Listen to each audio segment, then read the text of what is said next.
Hi hello வணக்கம் and welcome to Jerisha's kitchen. இந்த வீடியோவில் முட்டை குருமா எப்படி செய்யறதுன்னு பார்க்க போகிறோம். இந்த குருமா பூரி, சப்பாத்தி, கீ ரைஸ், வெஜ் புலாவ் இது எல்லாத்துக்குமே ஒரு நல்ல காம்பினேஷனுங்க. கண்டிப்பாக ட்ரை பண்ணி பாருங்கள். இந்த ரெசிபியோட ப்ரிப்ரேஷன் பார்க்குறதுக்கு முன்னாடி நம்ம சேனலை சப்ஸ்கிரைப் பண்ணுங்கள். கூடவே அந்த பெல் ஐக்கானையும் கிளிக் பண்ணுங்கள். ப்ளீஸ் உங்கள் ஃப்ரெண்ட்ஸ் அண்ட் ரிலேட்டிவ்ஸ்க்கும் ஷேர் பண்ணுங்கள். இப்போ நம்ம ப்ரிப்ரேஷன் பார்க்கலாம். இந்த குருமாக்கு நம்ம மசாலா அரைக்க போகிறோம். அதுக்கு அரைமுடி தேங்காய் துருவல் எடுத்து வச்சுருக்கேன். அதை ஒரு மிக்ஸி ஜாரில் சேர்த்துக்கலாம். கூடவே 1 ஸ்பூன் கசகசா எடுத்துக்கோங்க. கசகசாவை நல்லா ஊற வச்சு எடுத்துக்கோங்க, அப்போ தான் நல்லா அரைப்படும். இது கூட 1 டீஸ்பூன் சோம்பு, 1 டீஸ்பூன் ஜீரகம், 1 டீஸ்பூன் மிளகு, கூடவே 4லிருந்து 5 கேஷ்யூ நட் எடுத்துக்கலாம். நீங்கள் முந்திரிக்கு பதிலாக பொட்டுக்கடலை கூட சேர்த்துக்கலாம்.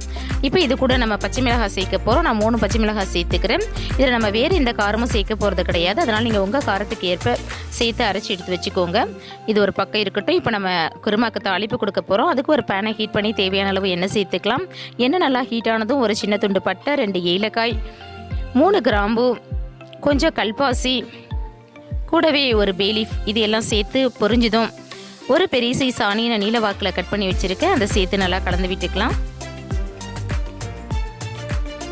ஆனியன் ஓரளவு வதங்கினா போதுங்க, ரொம்ப ப்ரௌனாக ஆகணும் அப்படிங்கிறது இல்லை. ஸோ ஆனியனை நல்லா வதக்கி எடுத்துக்கோங்க. இப்போ இதில் 1 டீஸ்பூன் இஞ்சி பூண்டு விழுது சேர்த்துக்கலாம். இஞ்சி பூண்டு சேர்த்து அதோட பச்சை வாசனை போகிற வரையும் நல்லா கலந்து விட்டுக்கோங்க. இது கூட ஒரு பெரிய சைஸ் தக்காளியை நீலவாக்கில் கட் பண்ணி வச்சுருக்கேன். கூட 2 பச்சை மிளகாயை எடுத்து வச்சுருக்கேன். இதை சேர்த்து நல்லா கலந்து விட்டுக்கலாம். கூடவே 1 கொத்து கருவேப்பிலையும் சேர்த்துக்கலாம். இப்போ அந்த குருமாவுக்கு தேவையான அளவு உப்பு சேர்த்துக்கலாம். உப்பு சேர்த்து நல்லா கலந்து விட்டுக்கோங்க. வெங்காயமும் தக்காளியும் ரொம்ப மேஷ் ஆகணும் அப்படிங்கிறதுல ஓரளவு மேஷ் ஆனால் போதும். இப்போ இது கூட 1/2 டீஸ்பூன் மஞ்சள்தூள் சேர்த்துக்கலாம். இந்த முட்டை குருமாக்கு நம்ம மிளகாத்தூளோ வேறு எந்த மசாலாவும் சேர்க்க போகிறதில்ல. நம்ம அரைச்சி வச்சுருக்கிற தேங்காய் பேஸ்ட்டை சேர்த்துக்கலாம். கூடவே முட்டை குருமாக்கு தேவையான அளவு தண்ணியை சேர்த்துக்கலாம். உங்களுக்கு எந்த அளவுக்கு தண்ணி தேவையோ அந்த அளவுக்கு தண்ணியை சேர்த்துக்கோங்க. குருமா கொஞ்சம் தண்ணியாக இருக்க மாதிரி வச்சுக்கோங்க. ஏன்னா நம்ம கசகசா, கேஷ்யூ நட் இதெல்லாம் சேர்த்துருக்கிறதுனால குருமா ஆறுனதும் கட்டியாயிடும். ஸோ தண்ணி கொஞ்சம் அதிகமாக சேர்த்துக்கோங்க. இப்போ இதை கலந்து விட்டு இதுக்கு ஒரு மூடியை போட்டு இது ஒரு கொதி வர வரையும் வெயிட் பண்ணலாம். நம்ம காய் எதுவும் சேர்க்காததுனால இது ரொம்ப நேரம் கொதிக்க விட வேண்டாம். ஸோ ஒரு கொதி வந்தவுடனே நம்ம திறந்து பார்க்கலாம். பாருங்கள், நல்லா கொதிச்சு வந்துருச்சு குருமா. இப்போ இதில் நம்ம முட்டையை சேர்க்க போகிறோம். ஸோ ஒரு முறை இதை நல்லா கலந்து விட்டுடுங்க. நான் இன்றைக்கி 3 முட்டையை எடுத்திருக்கேன். ஸோ இந்த முட்டையை ஒன்றா உடைச்சி நம்ம குருமாவில் சேர்க்க போகிறோம். முட்டையை ஊற்றும்பொழுது ஸ்டவ்வை லோ ஃப்ளேமில் வச்சுக்கோங்க. ஒரே இடத்துல முட்டையை ஊற்றுங்க, அப்போ தான் இது ஸ்ப்ரெட் ஆகாமல் இருக்கும் முட்டை. ஸோ இதை போல் ஒன்றா உடைச்சி ஊற்றிடுங்க.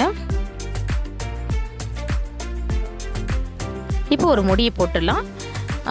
ஸ்டவ்வை லோ ஃப்ளேமில் வச்சு ஒரு 10 நிமிஷம் கொதிக்க விட்டுடலாம். முட்டை நல்லா வெந்து வர வரையும் வெயிட் பண்ணலாம். இப்போ 10 நிமிஷம் ஆகிடுச்சு. பாருங்கள், முட்டையெல்லாம் நல்லா வெந்து வந்துடுச்சு. குருமா கூட கொஞ்சம் கட்டியாகிடுச்சு. இப்போ ஃபைனலாக பொடியாக கட் பண்ணி வச்சுருக்கிற மல்லி இலையை இதில் துவைக்கலாம். அவ்வளோதாங்க, ஸ்டவ் ஆஃப் பண்ணிடலாம். நம்மளுடைய முட்டை குருமா சூப்பராக ரெடி ஆகிடுச்சு. கண்டிப்பாக ட்ரை பண்ணி பாருங்கள். கீ ரைஸ், இட்லி, தோசை, பூரி, சப்பாத்தி இது எல்லாத்துக்குமே இது ஒரு நல்ல காம்பினேஷன்னு சொல்லலாம். கண்டிப்பாக ட்ரை பண்ணி பாருங்கள். இந்த ரெசிபி பற்றின உங்களுடைய மேலான கருத்துக்களை மறக்காமல் கமெண்ட்ஸில் சொல்லுங்கள். இந்த வீடியோ உங்களுக்கு பிடிச்சிருந்துச்சுன்னா லைக் பண்ணுங்கள், ஷேர் பண்ணுங்கள். மறக்காமல் நம்ம சேனலை சப்ஸ்கிரைப் பண்ணுங்கள். கூடவே அந்த பெல் ஐக்கானையும் கிளிக் பண்ணுங்கள். மீண்டும் வேறொரு நல்ல ரெசிபியோடு நான் உங்களை சந்திக்கிறேன். தேங்க்ஸ் ஃபார் வாட்சிங். Take care and bye bye.